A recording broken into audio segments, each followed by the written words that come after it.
आणि बाप सांगतोय मुलाला अपघात झाल्यावर पळून जा आणि ड्रायव्हर जो आहे त्याला गाडीवर बसवा, त्याच्यामुळे हे संपूर्ण कुटुंब गुन्हेगार आहे आणि ह्या मुलाला सजाए मौत, फाशीची शिक्षा मुंबई पोलिसांनी मागायला हवी आणि हा खटला फास्ट ट्रॅक कोर्टात चालला पाहिजे.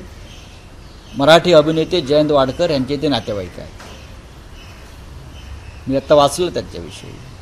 कुठे गेली मराठी फिल्म इंडस्ट्री? एरवी आपल्या कॉमेंट देत असते किंवा इतर काही सामाजिक कार्यकर्ते. हां, बोललं पाहिजे ना. कसल्या टाळकुटेपणा करते मराठी फिल्म इंडस्ट्री. आपल्या मराठी इंडस्ट्रीतल्या आपल्या सहकार्याचे एक नातेवाईक अशा प्रकारे रस्त्यावर चिरडल्यावर तुम्ही मूग गिळून गप्प बसता. कसलं मराठीपण आहे तुमच्यामध्ये? चला, थँक्यू. एबीपी माझा, उघडा डोळे बघा नीट.